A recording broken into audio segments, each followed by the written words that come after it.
Hello all, I'm happy to see you, those who have joined. Welcome to our live class today that we are going to discuss paradigms in social science research.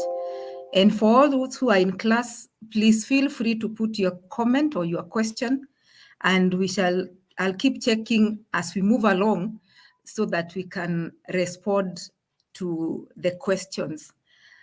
I'm happy to see Ibrahim Umar, most welcome. I can see you on my head, and happy to see the others who may have not put a comment. You are most welcome.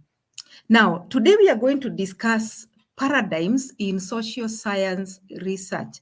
And I have put social science because majority of us, and especially those who are in the research methods class, are social sciences. I mean social scientists.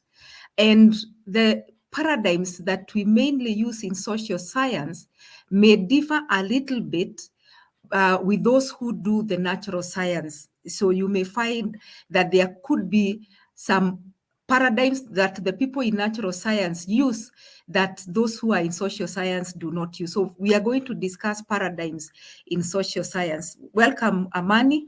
And there are 5 questions that I had shared in the group.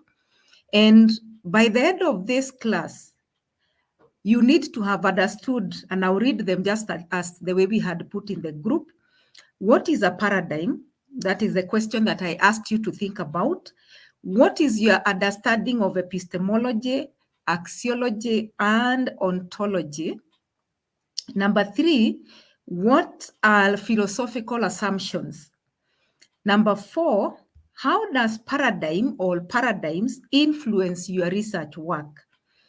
And number 5, which probably we may not answer today, but it will come next week because of probably the time, and I don't want to prolong the lesson, is what is the relationship between research approaches and paradigms? So those 5, we'll mention them.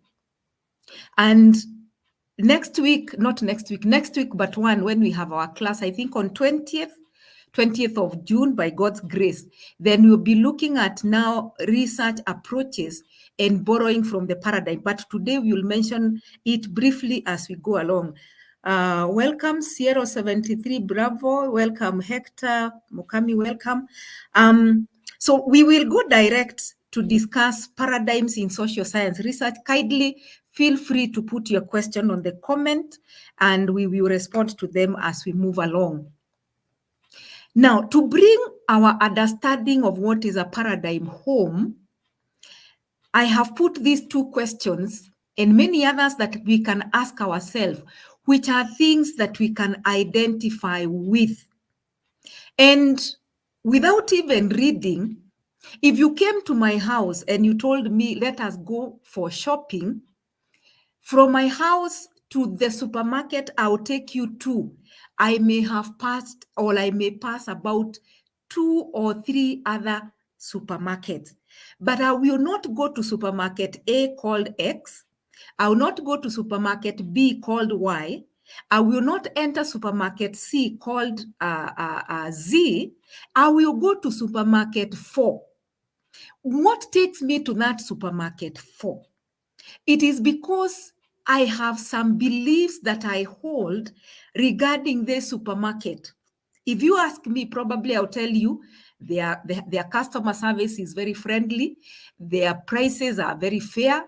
You know, the space is good. Their layout is good.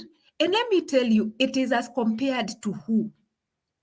Have I done research of every item in that supermarket and compared it with the other 3 and realized it is cheaper? Probably not. Have I tried the customer service in the other one and I realized probably this one is better? Probably not. But because that is what I have fixed my mind, that this is where I go to the supermarket, or this is a supermarket that I like, you cannot convince me to go to ABCD unless it is maybe in the evening and you're running for something.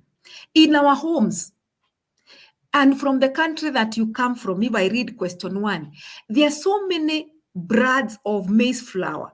Very many of them, like in Kenya, there are so many of them, but there is a particular one that I buy. You know, there is a particular one you buy for wheat flour. There is particular brand of rice that you buy. And it doesn't mean that the others are so bad, but you just buy a particular one. And when someone asks, I would want to buy rice, you will tell them, when you go to the supermarket, buy this one.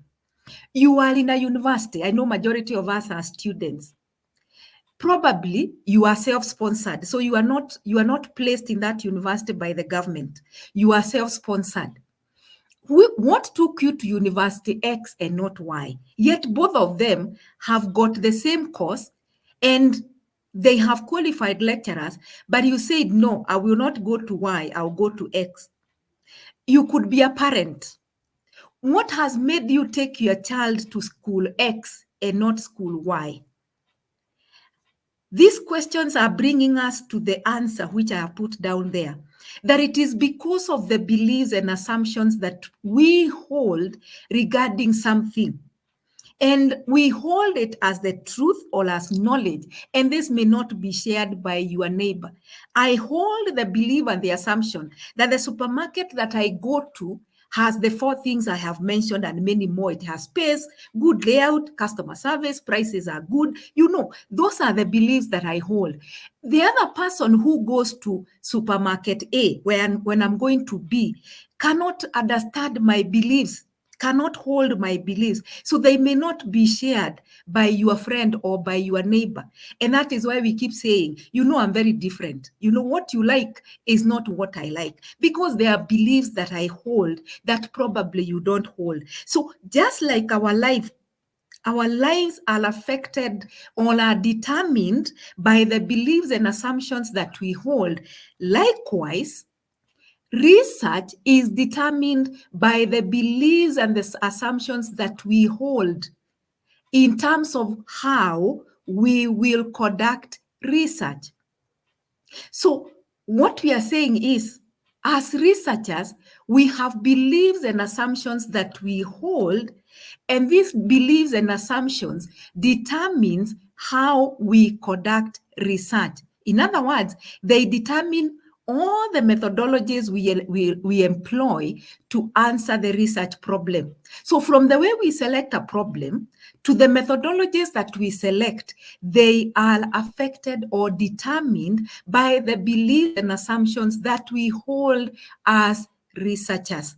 See, there are those who believe that the best research is the one that collects numerical data. For instance, you know, others believe, no, it is the one that collects narrative data. Others say, no, why can't we combine the two? You know, so when you talk to the one who feels that numerical data is the best, and I know for many of us who may be coming from the African context, if you look at the way our governments report their successes, they will tell us in terms of numbers, you know, how many people have accessed bursaries, how many people have been given loans. You know, they normally give us numbers because they feel it communicates better. When you see 70% of the youth have been employed, then you imagine that our country is growing. Rarely will you see narrative data in government documents. Rarely will you see. For me, in my country, I would say it is rare. So they would like to give the numbers, and that is why they'll talk about GDP. It is growing by 4% or 5%, you know, or it starts at this. They will make projections in terms of percentages. Why? Because governments hold the belief and assumption that numbers communicate better. So if you are a researcher who also feels and holds that numbers communicate better, you will tend to collect numerical data more than narrative. So these beliefs and assumptions are the ones we call philosophical assumptions. And they constitute what is referred to as research philosophy, paradigms, worldviews, you know, and many other terms that we can add into it, but they are all talking about research philosophy, all paradigms. So please don't forget where we have come from. So we have started by talking about how our lives is shaped by the beliefs and the assumptions that we hold. Likewise, researchers hold similar beliefs and assumptions, and these beliefs and assumptions determines how they will conduct research to answer to the research problem. Now, those beliefs, we call them philosophical assumption, and they constitute what is called paradigms. So Saudas 2015 defines research philosophy or paradigms as a system of beliefs and assumption about the development of knowledge. That means research philosophy relates to the development of knowledge to answer the research question. Don't get lost. Because when we say the development of knowledge, we are talking about research, because research grows, develops, generates knowledge. So Saudas is saying that research philosophy, which is the same as paradigm, is that system of beliefs and assumption about how research should be conducted, because it is after we have conducted research that we are able to acquire knowledge or develop knowledge. Now, we explain paradigm, and we are going to do a lot of repetition of what we have done. So a paradigm is a set of beliefs and assumptions that guide researchers' action while conducting research or seeking answers to the research problem. So do we all have beliefs and assumptions? The answer is yes. The answer is yes. So the research that you have picked to work on, or the research that you will work on, even if you will not put in the document, in your proposal, that I am using the following paradigm, it will have been influenced by the beliefs and assumptions that we have. For instance, in my university, our master's students, that means even the undergraduate, we don't require them to have a section on paradigms or the philosophy that is guiding their study. Only the PhD students need to do that. But it does not mean that master's student or even the undergraduate, as they do their research, they are not guided by these beliefs and assumptions. They are guided. So paradigms influences or determines the way we conduct research, whether you put it in a document or in your document or you don't. Another author here, 2001, says, a paradigm is a shared worldview that represents the beliefs and values guiding how problems are solved within a discipline. Again, you look at that definition and it is still speaking on the same thing. It's just writing it in different words, that it is a worldview that represents beliefs and values or the assumptions that we hold, guiding how problems are solved. So this one is saying not just in research, but even in our day-to-day, you know, like the example we started with, the way the school that I decide to take my child to, the way I want to solve that problem is guided by beliefs and values.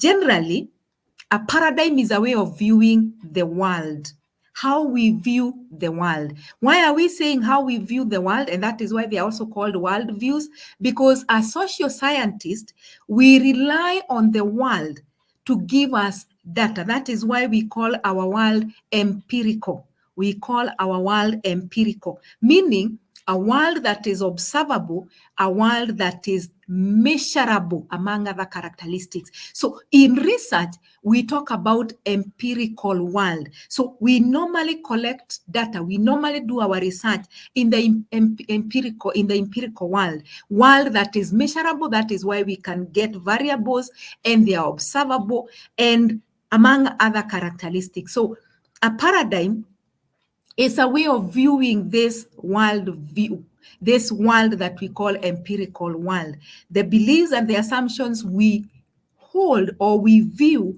regarding the world. Again, another repetition, because I've just used different words for our understanding. Research paradigms determine how the world and its associated phenomena are viewed, understood, and interpreted. When we say its associated phenomena, means what is in that world, what you, like a researcher, what you want to study, the object of study, the object of investigation. Paradigms determine how we view that world and how we understand it and we interpret it. So we look at the components of a paradigm. Components of a paradigm. Research paradigms are characterized by these 4 components. Number 1, ontology, the nature of reality. Number 2, epistemology, the nature of knowledge. Number 3, axiology, the nature of values. And number 4, methodology, the nature of methods. So they have not been arranged in any order. None is superior than the other, but we will discuss them as I have listed. So they are not in any order. So these are the components that make up the different paradigms, and they determine how a researcher views and addresses a research problem or a social phenomena. So these are the 4 components of a paradigm. And these components, they make up a paradigm. So these are the assumptions that makes you view the world the way that you view it, different from another person. We start with ontology. Ontology, we have said it is the nature of reality and what can be known about it. Now, what is reality? Reality is the state of things as they actually exist. The state of things as they actually exist. It is the real world. In other words, we can say we have 2 worlds. We have the real one, the way things exist, and then there is the research world. The research world, this is the world we discover using research. So we have the real, the way things are, and we have the research world, the one we have discovered. And when we say the state of things as they actually exist, for instance, in our contemporary society, there is divorce, and until we discover probably what are the causes of divorce, it will remain as a concept that is called divorce. So there is the way the things actually exist, and then we discover it by using research. So we have the discovered world through research, and we have the real, the way things exist, the way they actually exist. So Saunders again says that ontology is concerned with the nature of reality and the assumptions researchers have about the way the world operates and the commitment held to a particular view. The assumptions that researchers have about the way the world operates, the assumptions regarding the way things exist in the world. So ontology shapes the choice of what we study based on how we view the phenomena and all the world around us. This is a very important point. It is ontology that shapes the choice of what to study, the choice of what to study. When we talk about the choice of what to study, when I talk about, for instance, academic performance at the university, another person will talk about academic performance in basic education. Another person will talk about performance in organizations. The choice of the study that I am going to deal with is influenced by my ontology, or it is influenced by ontology. Why? Because I want to discover things concerning academic performance as they exist at the university. For you, you want to discover at the basic education level, etc., etc. Epistemology is the nature of knowledge and is concerned with what we accept as being valid knowledge. So epistemological issue concerns in itself with the question is, what is or should be regarded as acceptable knowledge in a discipline?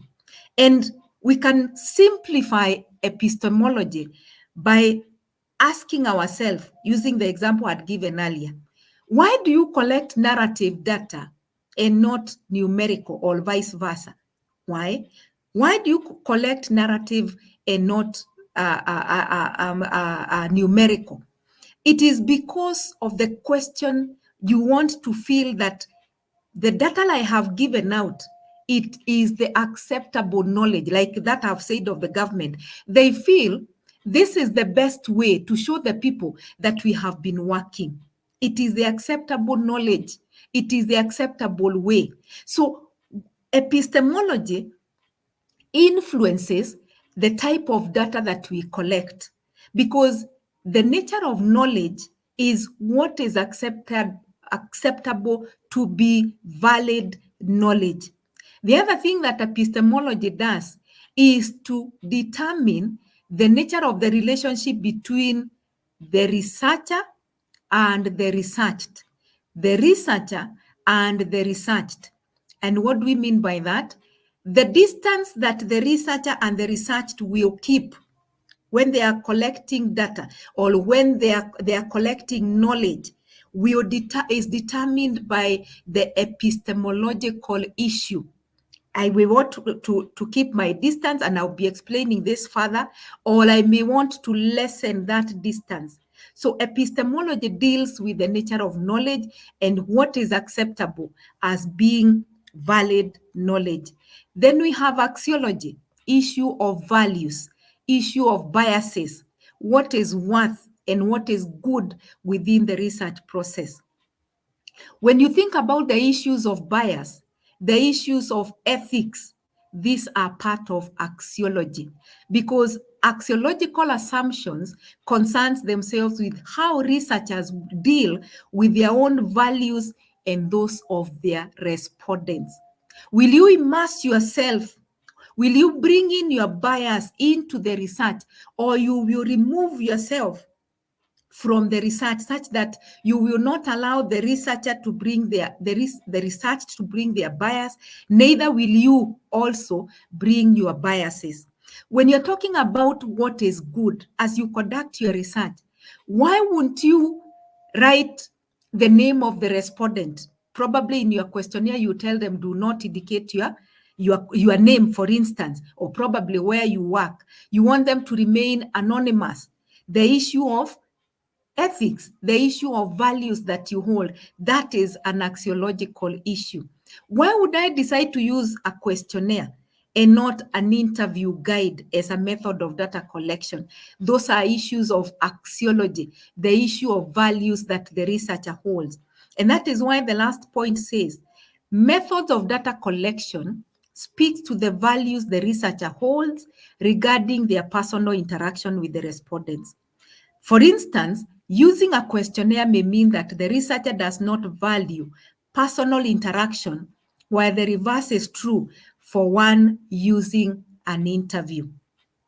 So we have discussed ontology, nature of reality, the way we view the world as things exist, and we have said there are two worlds. There is the real one, and then the research world, the one we discover using research. Then we have epistemology, the nature of knowledge, what is accepted as true knowledge. And true here, I would put it in quotes, because it is true as per who? It is true as per the context of the work and the work that I am doing. So epistemology regards the issue of knowledge, and then axiology is the nature of values, the biases, the values that we bring, the ethics that we bring is an issue of axiology.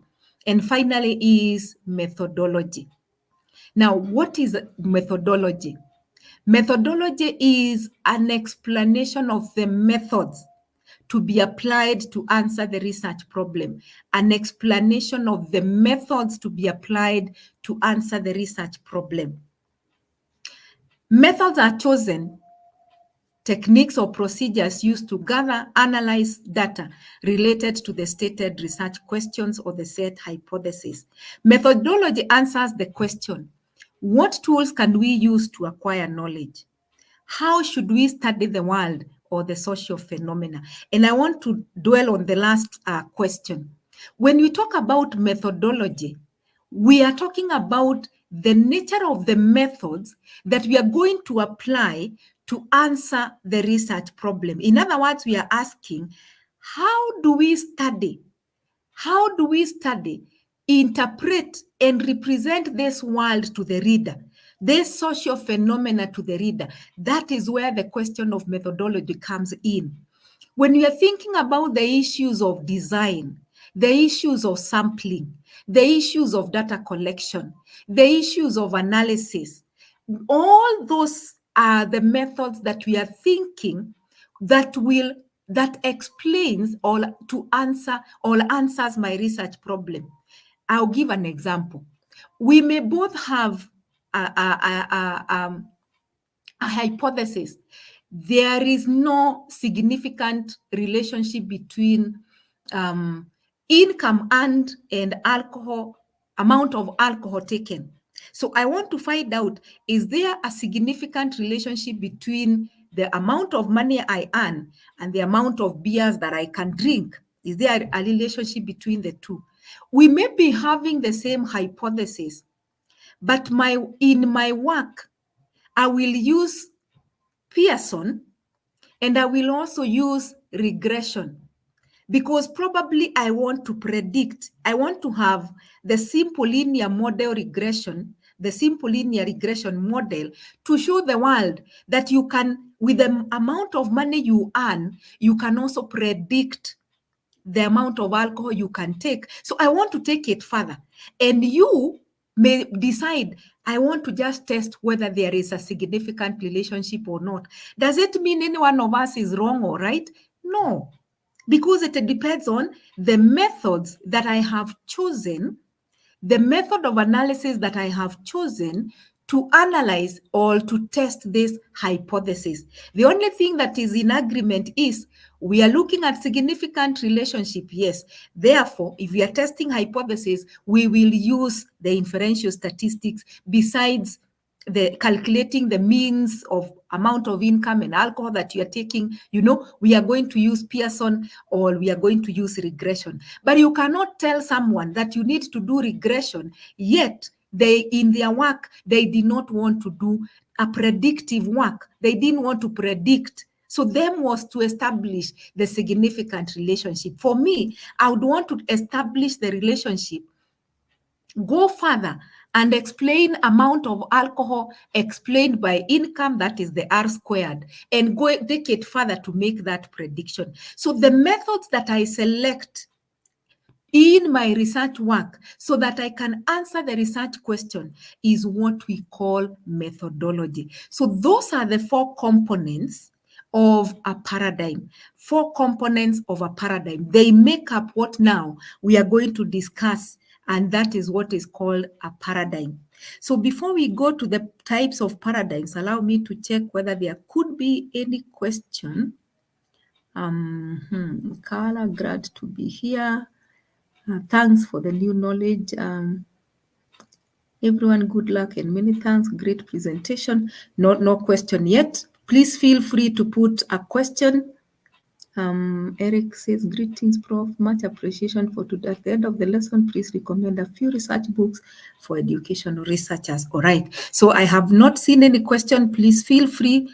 If there is a part that I have explained or mentioned that is not making sense, please feel free to put a question. So having looked at the components, now we look at the types of paradigms, And we have said those 4, which are the philosophical assumptions, are the ones that makes up the paradigms. And we are going to discuss 4 paradigms that are mainly used in social science research.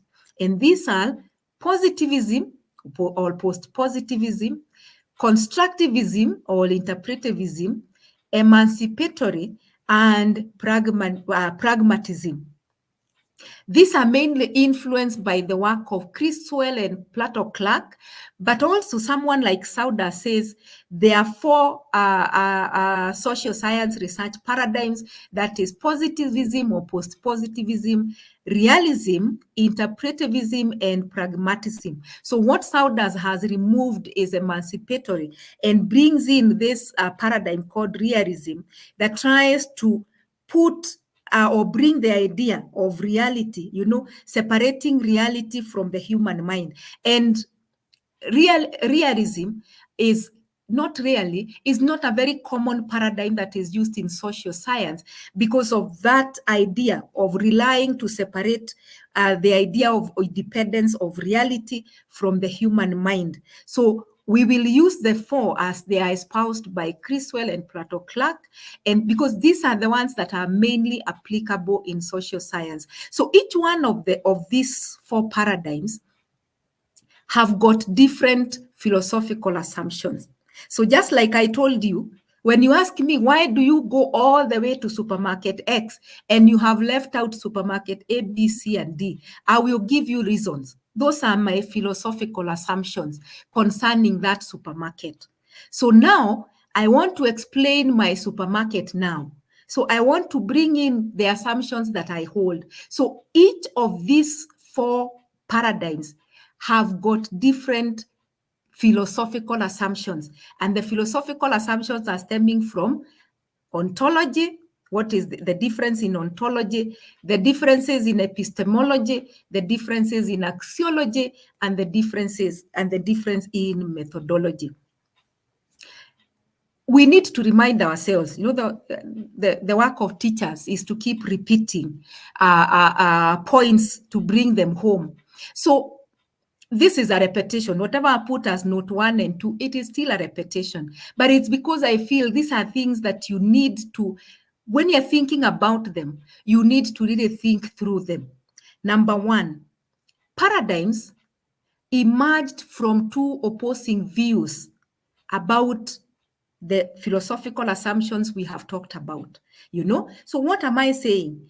If we live in the same house, and you do your shopping and I do my shopping, you will go to your supermarket A, I will go to my supermarket B. So both of us, we have 2 opposing views as to why I like A and you like B. And now when we bring it to research, paradigms, why do we have the paradigms? Is because the proponents of the paradigms could not agree on how we need to seek knowledge, how we need to bring in values into the research, how we need to bring in our understanding of the world around us, and even the methods. So there was that war. There are those who are saying, no, this is the best. There are those who are saying, no, this is the best. Just like I'll tell you, my supermarket is the best, and you will say, no, I can't go there. Mine is the best. So they emerge because of those opposing views. The other point, which again is a repetition, paradigms are grouped based on their philosophical frameworks, philosophical assumptions. So they are grouped according to philosophical assumptions. And again, the philosophical assumptions they make concerning epistemology, nature of knowledge, ontology, nature of reality, ontology, nature of values, or the role of values. Again, you can see the 2 points are just explaining what we have already said. Another note another point to note, it is important to state that there are many paradigmatic positions that can be adopted in social science. There are many paradigms, many of them. Is there a right one or a wrong one? The answer is no. There is no wrong or right. As long as you are matching the assumption regarding ontology, epistemology, axiology, and methodology to the paradigm. And number 2, you are matching those philosophical assumptions to your research problem, So is there a right or wrong approach? The answer is no. But it must be matched appropriately. That means if I say my reality is fixed, then there is no way my paradigm would be interpretivism. And that is where we are moving to. If I say that my reality is subjective, there is no way I will go to positivism, because that will be a conflict between the philosophical assumption and the paradigm. So you must match the 2 of them together. The paradigm with its assumptions. Just like if I explain to you why I go to my supermarket, I will not borrow points from another one. I will not borrow points from this other one. I'll be telling you why I think that my supermarket is the best. Now let's look at the paradigms, the 4 of them. The first one, positivism. And this is where majority of us lie, because this is how we view research. This is how we feel, and you will get to understand as we explain it. Now, I want to use an example to explain this paradigm, and I will use the example of divorce, the concept of divorce. So I want to study divorce. It becomes my variable now. Now, I want to understand what are the causes of divorce in the contemporary society. What are the causes of divorce in the contemporary society? Now, there are two ways in which I can study my variable. I can measure my variable. Number one, I will put the question, maybe I put it on Word document, and then I print it. I photocopy 100 of it. I look for people whom we call research assistants, and I come to University of Nairobi where I teach, use the methods of sampling that we'll soon be discussing, and at the end of the day or two, the 100 students or 100 people from University of Nairobi, they have filled for me what are the causes of divorce. So what will I do? I'll come home with my 100 questionnaires. I know how to use SPSS, yes. So I'll start entering that data. I will start by defining my variables. From there, I start writing the points. Most likely, they will have talked about infidelity, communication, education, mother-in-law, and any other point that you may think about. All right. So I will start analyzing, and tomorrow I'll tell you 100% of the workers from the University of Nairobi believe that infidelity is the main cause of divorce in the Kenyan contemporary societies. This is followed by 91% who feels that which one is it likely to be? Education is the other most common cause. And I will go on and on and on. And I'll give you a very good frequency distribution table that shows me all the causes with the frequency and the percentage, well analyzed, well interpreted, even discussed. I'll be saying this study concurs with a study that was done by Wario 2023, where he discovered or he identified that infidelity is the main cause of divorce in Zambia. It is, very good report. I will write that. The same one, causes of divorce in the contemporary society. What do? I will not look for a research assistant. Myself as a researcher, I will go out and most likely I will look for people who have been divorced. Why? Because they have experienced it. And I will have a one-on-one in-depth, thick description of what are the causes of divorce. And this person, whom I'll call Patrick. I hope there is no Patrick in class. And if you are, I hope you are not divorced and you will not be. So I call this person Patrick. And the next one I'll go to will be called Lucy. I will sit with Patrick. And Patrick, you start the story that for me, I was in a marriage for the last 15 years. And in those 15 years, my husband decided to go and get another woman. I told him, no, you do not have enough money to support two families. And this brought a lot of quarrel. And it did until I felt that I cannot take it anymore. And after 15 years, I have left my marriage in a lot of pain. I feel so bad because the work I have done in my marriage is now being enjoyed by another woman or another man, whoever it is. And then Patrick starts crying. Now look at this, what is coming out from the first one and this other one. So I am correct. I'm collecting a story. And I will also feel with Patrick, I may also start crying. And then I'll go to Lucy. And Lucy will start telling me another story that imagine we were living in a two-roomed house. Then my mother-in-law decides to come and stay with us for 2 months. When I tell my husband that, please tell your mother to go back home, he doesn't want to talk to her. She says, no, my mother is old. She should live with us. Now, look at again what I am getting from Lucy, who is my other person. By the time I finish with Patrick and Lucy, I will have collected probably a lot of information, more than what my questionnaire gave me.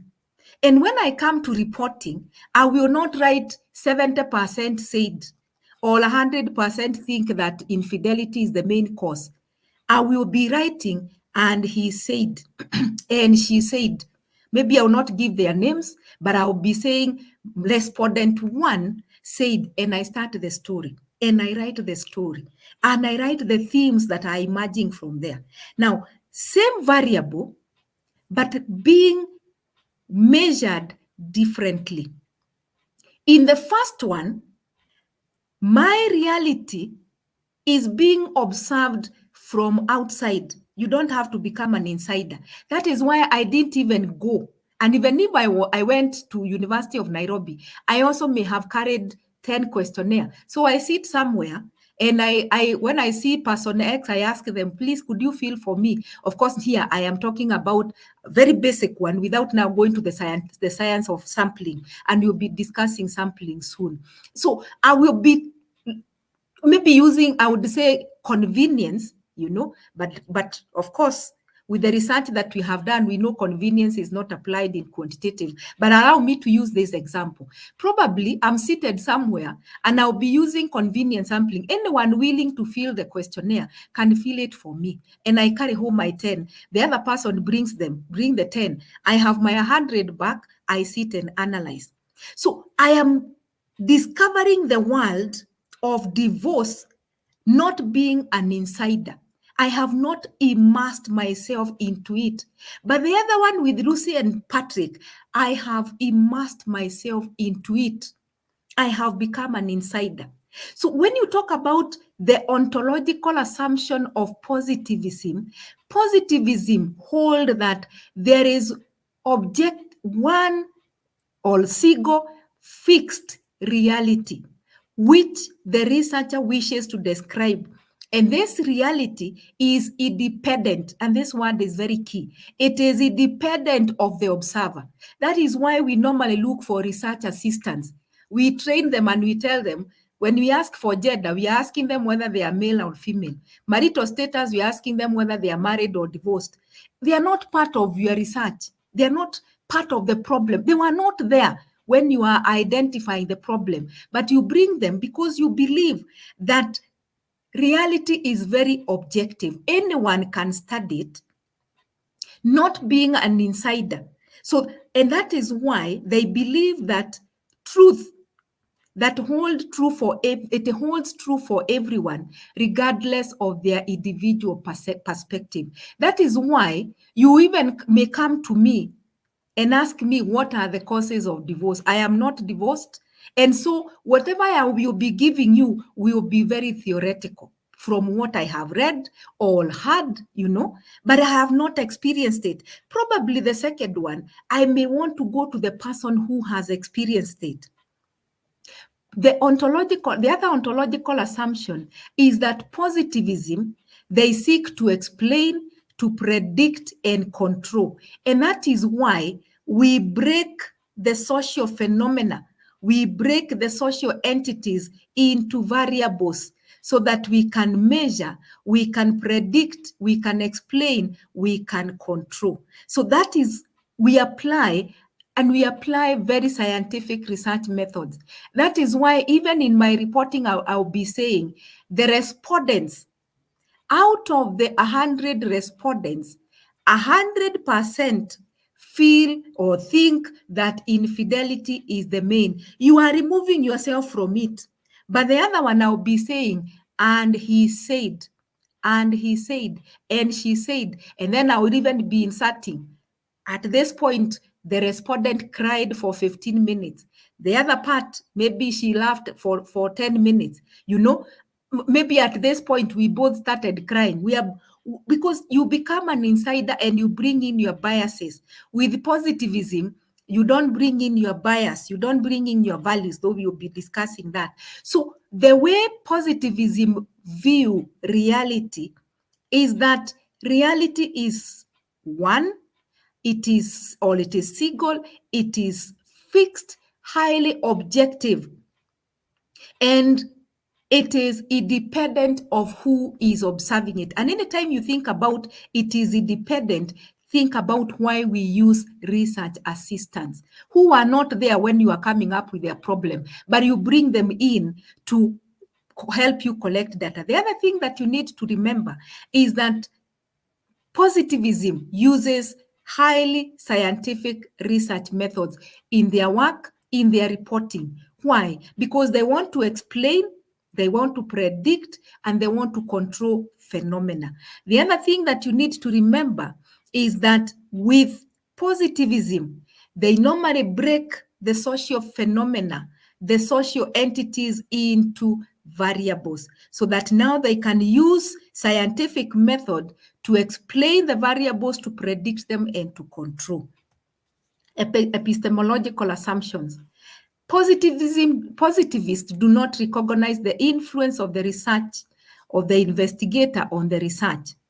In simple terms, epistemological assumption of the positivism is do not immerse yourself. Therefore, maintain a distance between you, the researcher, and the phenomena or what you're being researched, what is being researched. When we say a distance, I don't mean that you now start calculating in terms of kilometers. No, it just means you are not immersing yourself into it.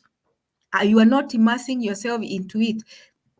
If I use the same example, if I sit somewhere at the University of Nairobi, and as the person is filling the questionnaire, I see the person starting to cry, you know, the only thing I would do as a human being and one who is sympathetic or compassionate is to give them tissue to wipe themselves and maybe ask them. And even if they start telling me, you know, I have remembered what happened to mine, I will not put it in the research.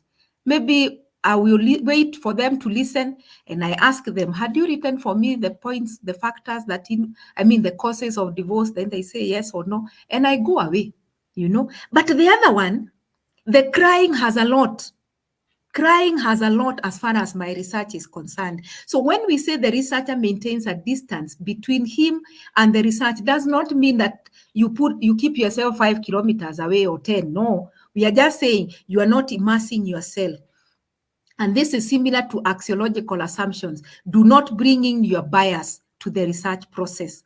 So this framework or this paradigm is mostly used by researchers who take a purely quantitative approach, and there are some others who refer to it as scientific realism. They call it scientific realism. So I started by saying positivism has a lot of influence. Majority of us, we use this paradigm. Even when we are talking of mixed, normally we are influenced by positivism because we feel it is the best that captures what we want to give to the world. And that is why we end up collecting numerical data. And let me tell you, before we move on, I don't want to forget this point. There is no paradigm that is better than the other. None is better than the other because we said it must be matched with the assumption and must be matched with your problem. If your problem is answered by purely quantitative, well and good. If mine is being answered by qualitative, well and good. It does not mean that any of us has got a better one than the other. No, no, no, no, no. Remember, it is me going to supermarket A and you going to B. You know, I will tell you why mine is good and you tell me why yours is good. And you remain two opposing views, but it doesn't mean that mine is, I can now convince you and no, it remains supermarket A and B, and I have my reason why I go there, you have your reason why you go there. Interpretivism, which is also called naturalistic, social constructivism, or constructivism. Now, this is where Patrick and Lucy comes in. So while positivism, they say that reality is one, it is fixed, it is objective, it is independent of the observer. Interpretivism say no. Reality is not one, it is not fixed, it is not objective. Realities are multiple. And don't forget, reality, ontology. Ontology, the way things exist. Reality are multiple and they are very subjective. Maybe you have heard of this story that there were four blind men, and an elephant was brought, and they were told to touch the elephant, and each person touched a part of the elephant, and then they were asked to describe, So there is the one who touched the tail, and he described an elephant as a tree. There is another one who touched the skin, and they described an elephant as a hard thing. There is another one who touched, look at it that way. And these four people would argue, and I would say, no. An elephant is like a tree, because what I know and what I felt is that I felt something that looks like a tree. The other one will say, no, elephants is not like a tree. What I touched was very soft. So an elephant is like a mattress, for instance. What are we saying? That each of these person has constructed their world because of the way they have experienced it. So interpretivism is about experience, and therefore we do not use laws that are applicable to everyone. They actually say that you cannot use laws that are used by everyone. You will lose the meaning that is constructed by people. So ontology, assumption of interpretivism, is that human beings construct their world differently. So reality is multiple and it is subjective. That is why Patrick will give his story, and from his experience, Lucy will also give her story from her experience, because we all construct our world very differently. Now, axiological assumption of constructivism or of interpretivism is that it is value laden. You bring in your values, you bring in your biases, you as a researcher, and even the researched. Each individual is allowed to describe phenomena according to how they experience. That is why, as a researcher, as we go through with Patrick, how he became divorced, we may get to a point where we shall start crying together, and I'll put that in my note because I'm allowed to bring in my biases. Patrick, as the research, is also allowed to bring in their bias. So the axiological assumption of this particular paradigm is it has a lot of influence because you immerse yourself and you become an insider. And that is why epistemological assumption says that for you to conduct a research that is anchored or grounded on interpretivism, you must lessen the distance between you and the researched. You must see research through the eyes of the participant. You must become an insider. So again, when we say we lessen the distance, we are not calculating in kilometers. We are saying you become an insider. If you want to understand my community and how we behave, don't just bring a questionnaire and go away and say, I'll come and collect it after 1 week. Then you start saying in that community, people are thieves or people are like this. Live with us, become an insider and be there for maybe a month or so. And now you can carry information of how that community lives. So this interpretivism requires the use of data collection that brings people together. And that is closer to each other, being the research and the researched. We use in-depth interviews, observation, videos, and pictures. And that is why this framework is normally associated with purely qualitative researchers. So we have talked about quantity, which is anchored on positivism. Now, qualitative is anchored on interpretivism or constructivism or social constructivist. The third one is emancipatory. Emancipatory. It is also referred to as advocacy, liberatory, participatory, or transformative. Maybe even before we read, I can explain this one. That with emancipatory, this paradigm normally says that whether you will go qualitative or quantitative, the bottom line should be that you should be emancipating. That means you should be improving the lives of people. And for us as social sciences, our work is normally to solve social problem.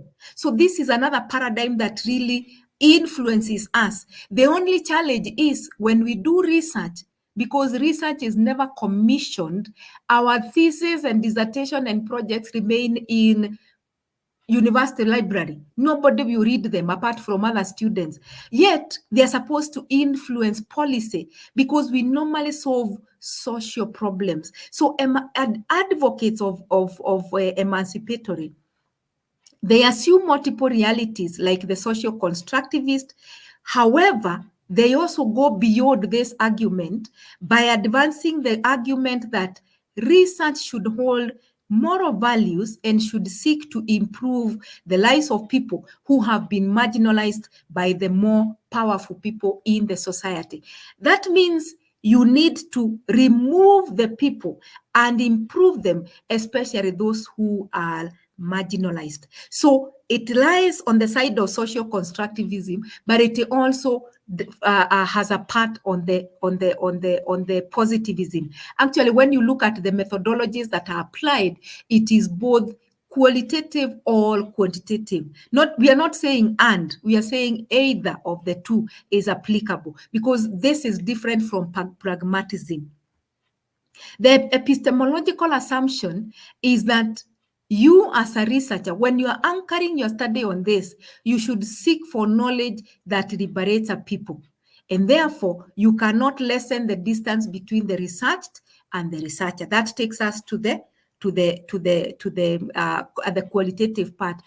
However, this framework uses qualitative methods of data collection, quantitative methods can be used if the methods are developed in collaboration with all the research participants to ensure that the research findings will result to a social change in the society. So in this philosophy, research is not only search for knowledge, but it is knowledge that empowers people to have a voice to change and improve their place in the society. So that is where emancipatory or the liberatory comes in.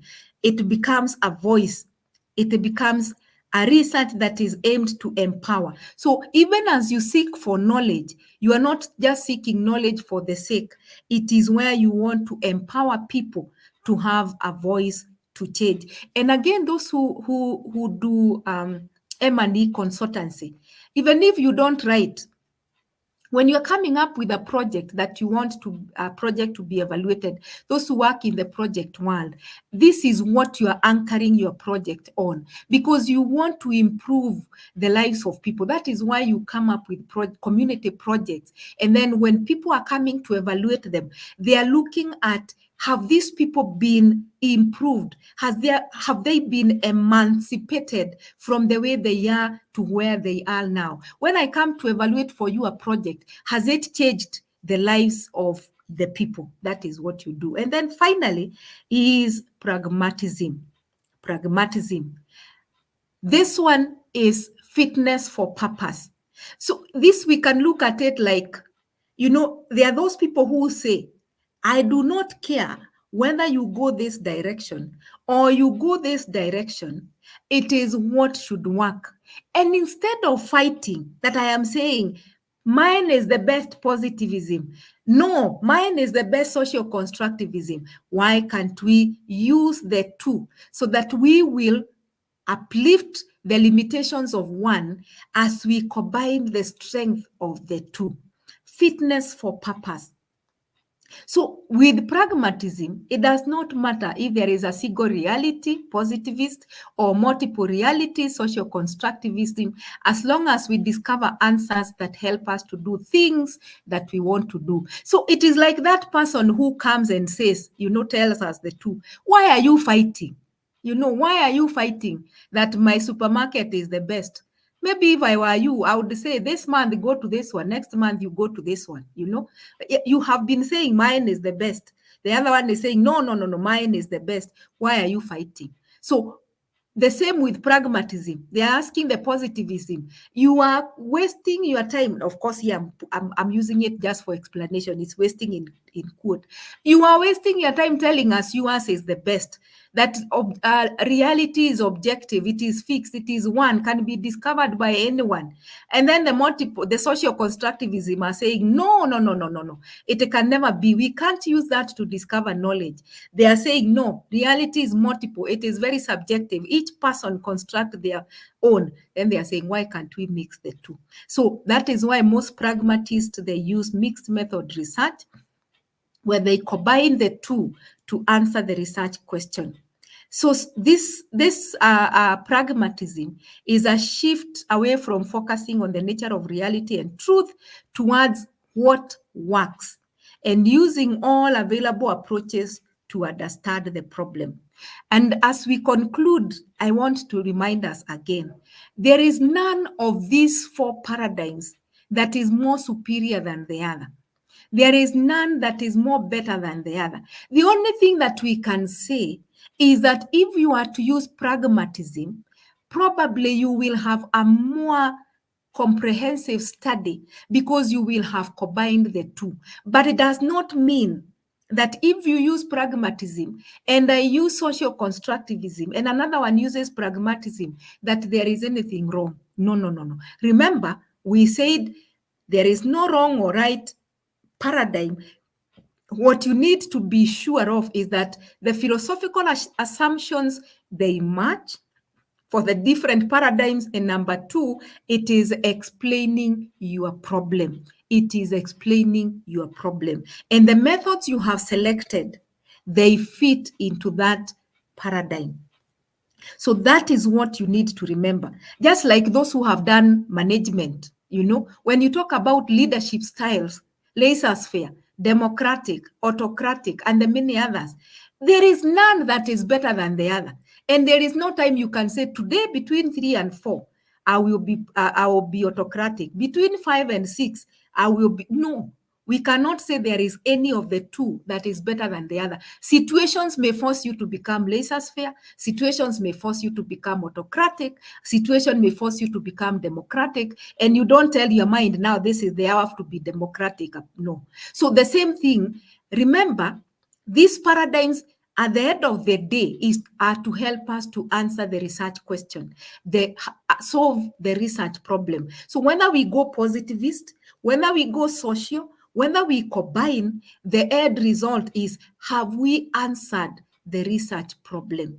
So, like I keep telling you, please, as you do your write-up, follow your university. If your university requires you to have a section in chapter 3 on research paradigm, please go ahead and have it, explain it. And the way you explain it, a paradigm, is the way we explained how we state a theory. So you explain the paradigm, what the paradigm says, and then the proponents of the paradigm, then what are the strengths and weaknesses of the paradigm, and then why are you anchoring your study on that paradigm, even if it has the limitations? Why are you still anchoring it? Because there is nothing that does not have strength and limitations. Why will you still anchor your work on it? So don't just write this work is anchored on positivism because it is quantitative. No, what is positivism? Who are the proponents of positivism? Even if are there other works similar to yours that have anchored their work on positivism? What are its strengths and limitations? Then why are you anchoring your study on that particular paradigm?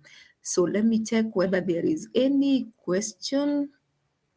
Good luck and many thanks. Great presentation. Greetings. God bless you. Thank you. If time permits, we need more light on the first three components. Afternoon flow. Does this paradigms affect the research? Let me see. Johanna, you are asking if time permits, we need more light in the first three components of the research paradigm. We talked about ontology, which is the nature of reality. Reality means the way the world is, what is in the world. And then you use research to discover that world. So you break whatever is in the world into the variables. That is why it is more inclined to the quantitative research.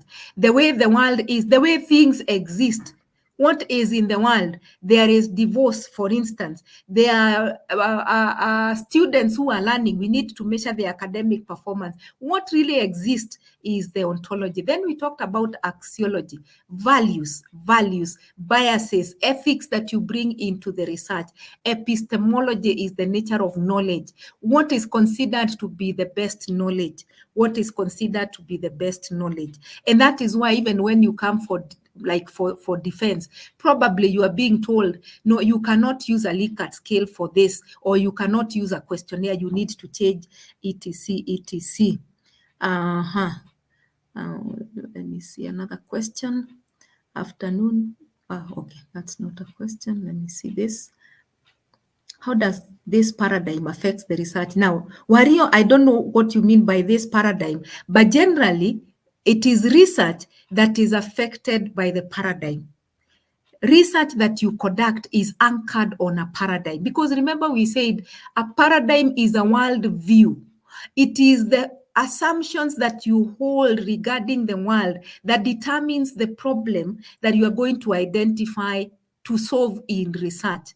And I gave that example. When I deal with academic performance of students at the university, and you deal with academic performance of students in basic education, the way we shall represent, you know, our world, even in terms of the sampling and our target population, it will be very different. It is influenced by the paradigm. It is influenced by the paradigm.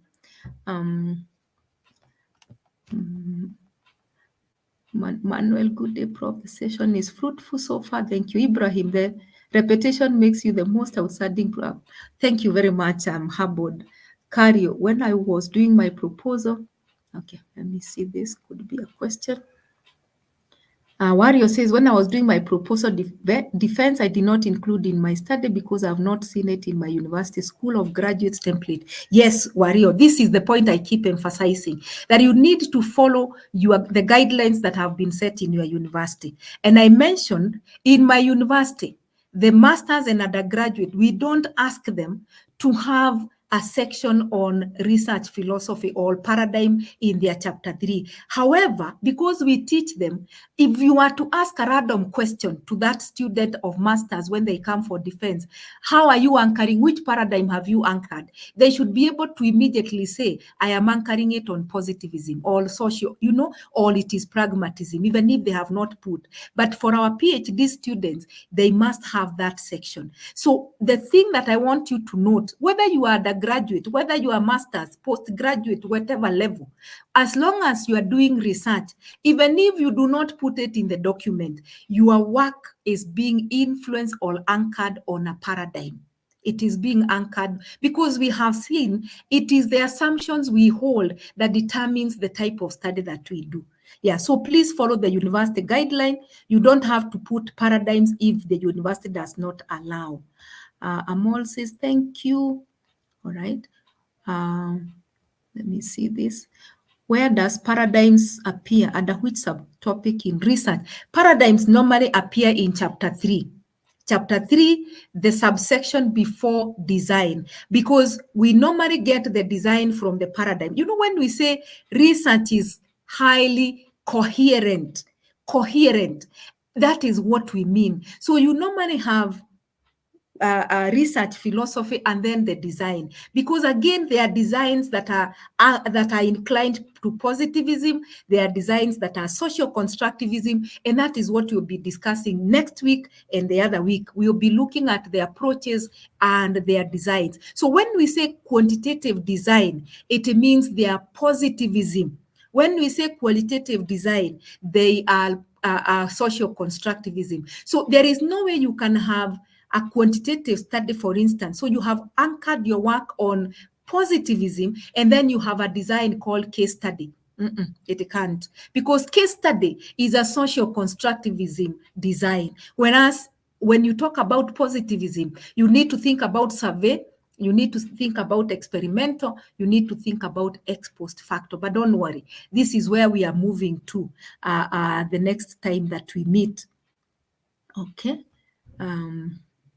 Some says there appears to be some form of relationship between research hypotheses and the research paradigms. In my thinking, once data is analyzed, then the relationship becomes clear. Please clarify.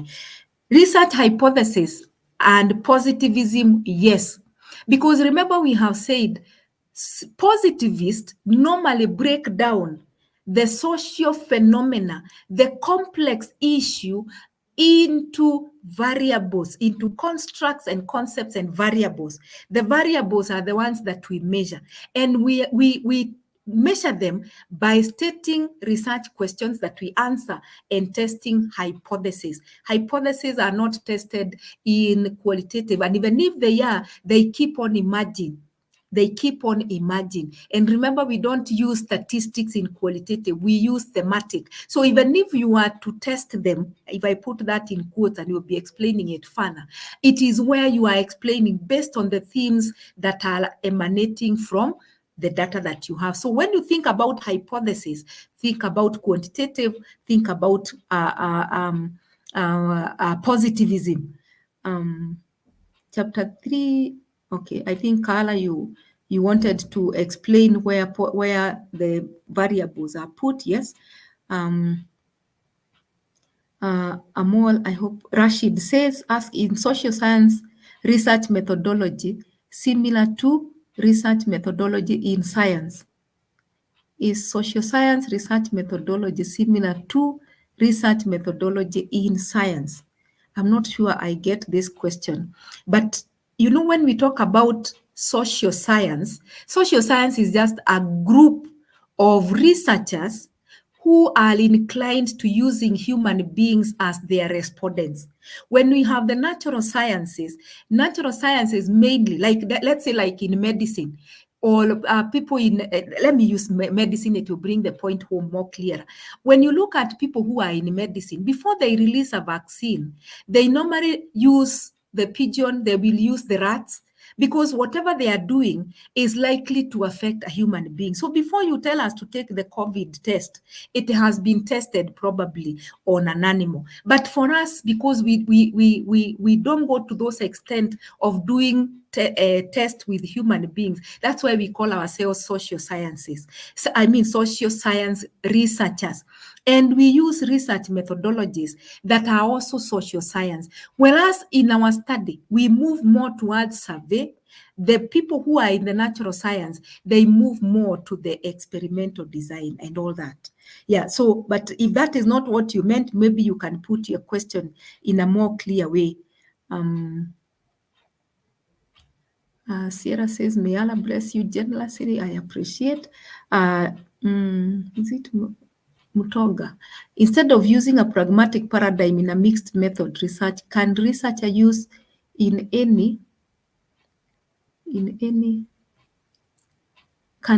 the researcher use in a mixed method? There is something that is missing in this question. There is something that I cannot see. Can the researcher use? Okay, I don't know whether you are saying you can use interpretivism and positivism in a mixed method. When you say you are using mixed, what are you saying? You are using quanti and quali. So you are combining positivism and interpretivism. That is what you are combining. But because they have a name, you call it pragmatism. But even as you explain, you will be explaining when maybe it will become also clear when we look at the strategies that we use in mixed method research.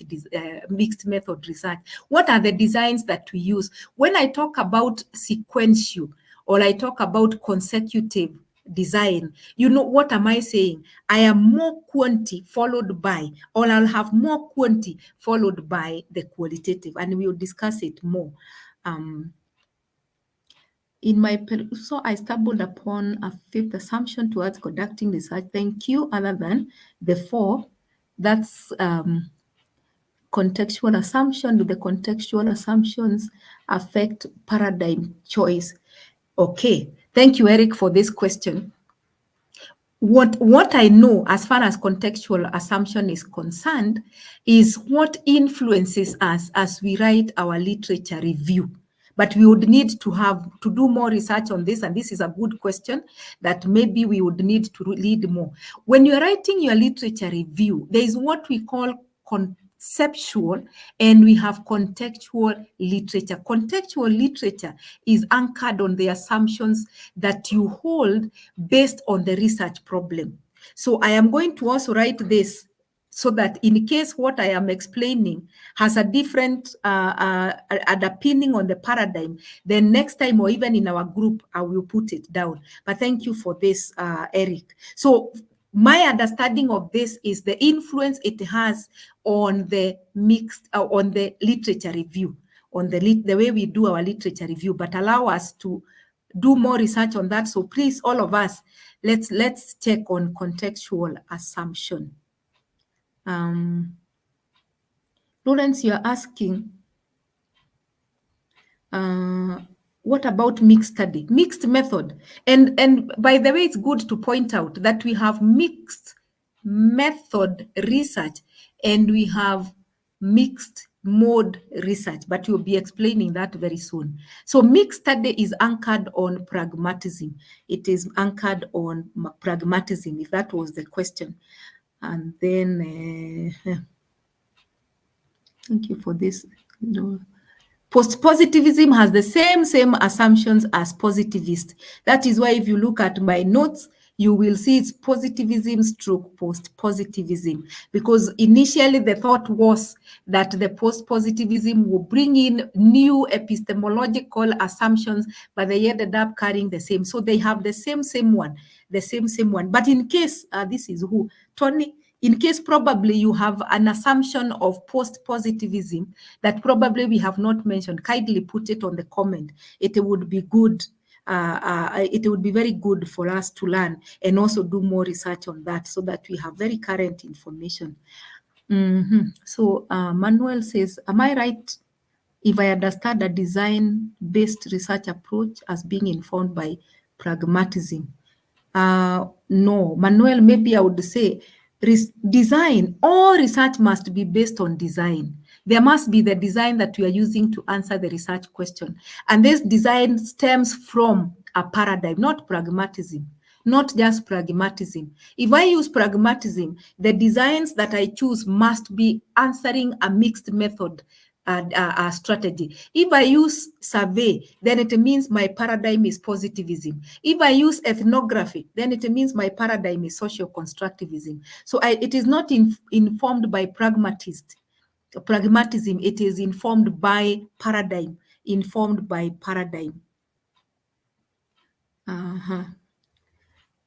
Gladys, this is a question we answered. I think in lesson 2 or 3, we did a lot on questions and hypotheses, but I would tell you, again, follow the guidelines. Ideally, you need to have questions and research hypotheses for every question with a hypothesis, but universities differ. They differ. So there are those who will require you to have objective questions, hypotheses. There are those who will require you to have objectives and hypotheses only. So please follow the guidelines. But ideally, if you have the purpose of the study, which is the general objective of the study, you then need to have questions and then you have hypotheses. But there are people who will argue that the questions, you can take them further and do inferential. So I am not giving a blanket answer. Please follow the guidelines that your university has given. Otherwise, my stand is that a study should have questions followed by hypothesis. And for every question, there is a hypothesis. So I don't think there is any question that I have not answered. I think that is, I have done so much in my book, which is available on the website. Please, if you go to researchmethodsclasswebsite.com, the section of ebook, you will get my research book. Kindly, somebody had asked books on research methodology. I would recommend my book. The other book I would recommend is Criswell. And if you are in our group, Research Methods group, there is someone who sent, when I say this, I don't know whether I'm saying the right thing because of the issue of copyright, but there's somebody who sent to us a book, Criswell book, very good book. Another book for educational researchers is Best and Can, Research Methods in Education, Best and Can. And many of Best and Can and Criswell, you may get them in the bookshop, especially if your university has a bookshop, you are likely to get to that. And I know you are also following my lessons on YouTube. Those who are in the group, I shared with you the structure of the lesson so that it becomes very easy for you to know, I need to read sampling, I'm going to lesson 20 what. I need to read about analysis, I'm going to this section. And thank you for those who have also registered for the dissertation course. I am sure it has helped those who have already registered, and I am grateful for that. So I don't think, does your book have materials on paradigms? Yes, it does. How do you join the group? Allow me in a minute to give you the number that you text, and then I'll share with you the link for the group. I will share with you the link for the group. If you're not in the group, a lot happens. There is a lot of discussion that goes on, and people help one another in the group. So it's +254 if you're writing 0799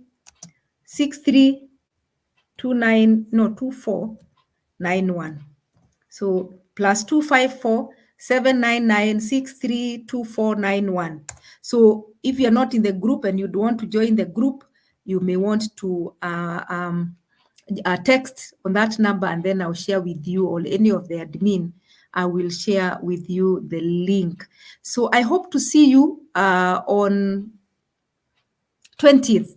20th is when we shall have the next class, and most likely we shall be discussing research approaches, because now we have understood the paradigm. So we will now be looking at the approaches that are emanating from that paradigm, like we have explained. So thank you so much for your time. Let's keep chatting in the group, continue the discussion, and all the best in your research work. God bless you. Bye.